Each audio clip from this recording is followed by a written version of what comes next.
Hello everyone, welcome to another video on the channel, welcome to a Gran Turismo 7 video. We're going to talk about all things rain related in the game, and specifically, what's happened to the rain, what's going on with it, and what might well be happening in the future with it. I thought on the back of iRacing introducing rain into their game, there's a lot of discussion about rain. I've had a little shot of the rain in iRacing myself. I actually sort of updated my subscription to have a wee go. It's very good, I must admit, I do enjoy it. It's got its problems, I would say. It's not that enjoyable to drive in, to be honest with you, and the way the puddles form in the corners of every single track is just a little bit too much in my opinion. But I thought on the back of that I would go and take a look at what's been going on with the rain in Gran Turismo 7. So we're going to take a look at a number of things now. When Gran Turismo 7 was first released, or the pro modes were coming out and stuff, and we knew there was going to be dynamic weather on some of the tracks, I thought this was going to be a big game changer. Like many people, I thought that dynamic element to the races was really going to change the way that sport mode and daily races worked. I put this video out at the time, pretty much saying as much as that, testing the weather simulation. I'll leave a link to this video in the comments below, or in the description below, sorry. But yeah, I kind of tested doing the same race 3 times in a row. I set it up to start dry, rain to come in halfway through, and then just to be random after that. And what I was really kind of testing was to see whether the rain did the same thing all 3 times over, or whether it did something completely different. And to my satisfaction, or I was very pleased to kind of discover that there was a very random element to it. So as far as I was concerned, this was going to be a game changer going forward for Gran Turismo 7. But it's not really quite materialised, I'm sure you will agree. And just got me kind of looking back at sort of certain things in relation to the rain. It's just, we've just not really had that many races. We'll actually look at the statistics a little bit later on in the video. But yeah, this is footage from one of the very rare races that we had a little bit of rain involved.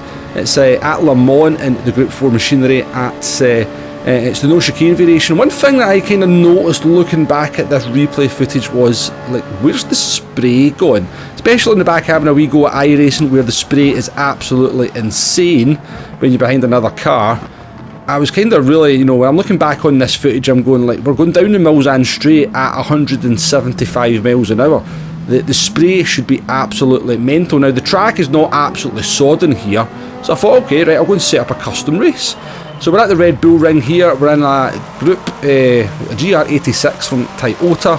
This is the heaviest weather you can get. I've set it up so the track is absolutely solid. You can see on the indicator in the bottom left-hand corner that the track is absolutely waterlogged. And once again, there's just no spray going on. I was very confused at this, because I certainly remember there being quite a lot of spray in Gran Turismo 7. This, it really does take away from the immersiveness of the wet weather, if you ask me.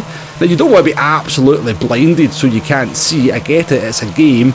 Maybe you don't want to have that kind of huge disadvantage to the drivers behind, but I think there should be a little bit more spray than that. It got me thinking. I was thinking there definitely used to be quite significant spray in Gran Turismo 7. So I actually went back and looked at the video I was talking a little bit later on, and I found this clip. So this is from the video where I was testing the weather simulation. You can see, look at the spray coming off the cars in front of me here. And we're actually on a drying track at the moment.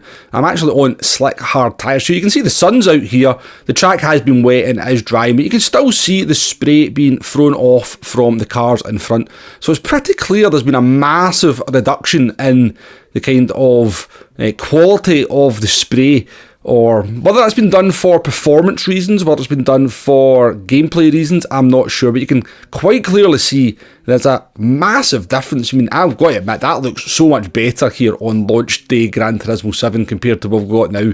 The immersiveness, if you're in cockpit view, is just massive. If we go back to the race that I set up here, you can just see, like, that's not quite good enough as far as I'm concerned. As I said, whether it's been done for performance reasons, I don't know, but I certainly remember testing the weather back on when I was in the Mazda in the video 2 years ago, and not noticing any kind of performance issues in the rain at that time.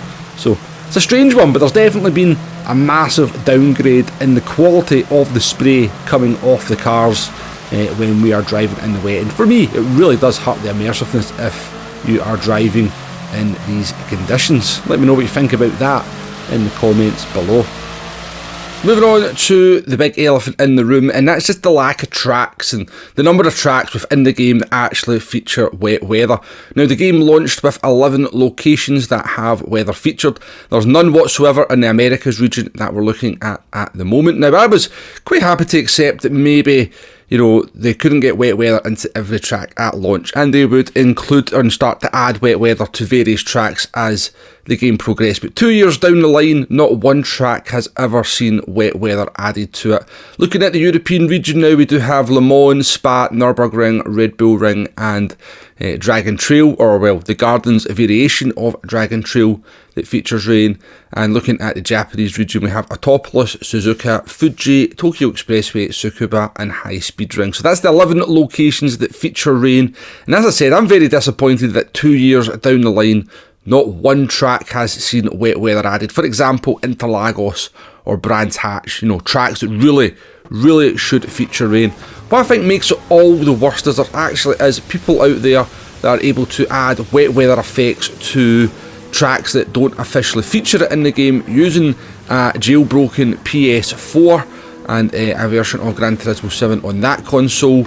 If you check out Vanilla's channel, which I've taken this footage from here, we've got Grand Valley Highway 1 with heavy rain on Gran Turismo 7. And as you can see, look, we've got lots of spray, we've got wet track, we've got rain coming down. It looks pretty good, so it kind of bugs me that people out there are able to basically just switch files. I believe what Vanilla does is he takes the basic file from a track that does feature wet weather and swaps it with a track that doesn't, and that fools the game into producing wet weather on that track. So it looks like it'd be very easy for PD to put in some kind of placeholder weather for the tracks that don't have it already. Now, whether there's some kind of performance issue with that, I am not entirely sure.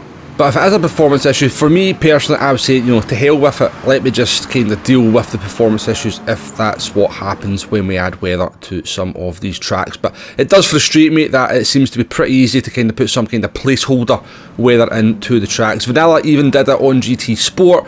So this is GT Sport you're looking at the Nürburgring, where he swapped the weather from the Red Bull Ring into the Nürburgring and gave us wet weather there. 38 cars on the track as well. Quite an impressive scene. Only if we could get that in the game.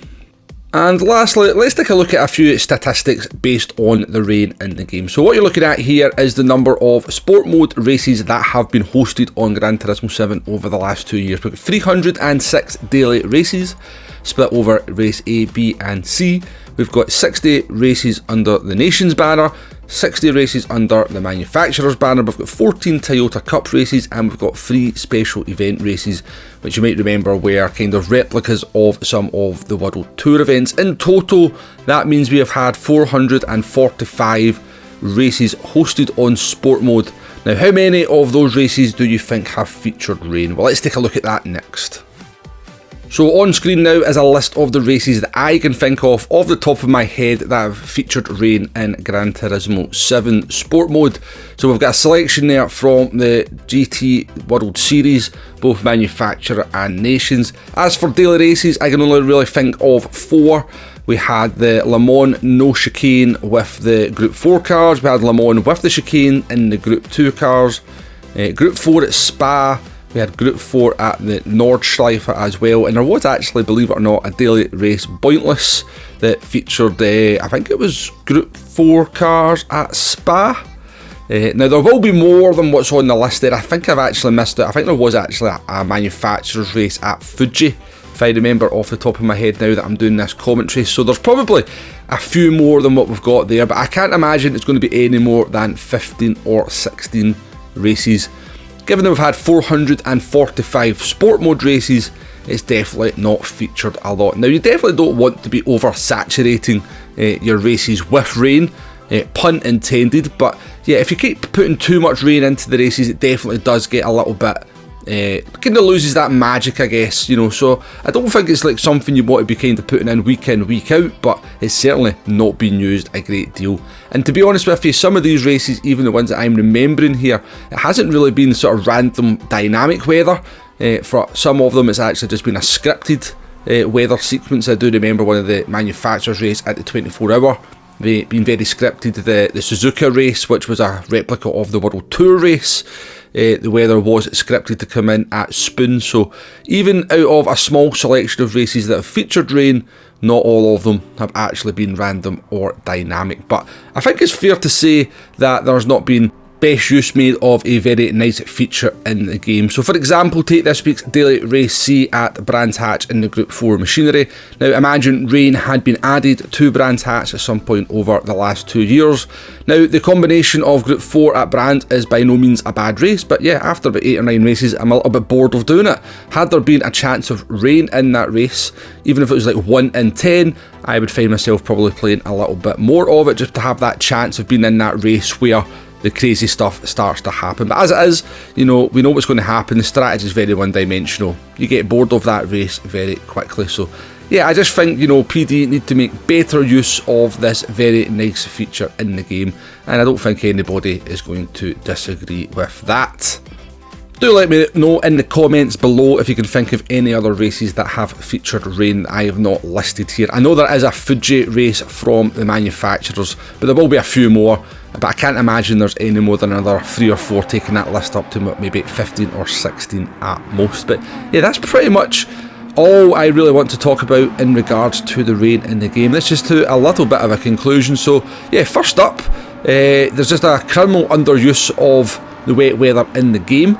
It shocks me that 2 years down the line that no track has actually ever had weather added to it on top of the 11 locations that we already have. For tracks like Brands Hatch and Interlagos to not have weather added almost seems a little bit criminal, especially when you see that people are able to, at the very least, put some kind of placeholder weather in with very limited resources. I don't think there's any reason why PD couldn't do something similar.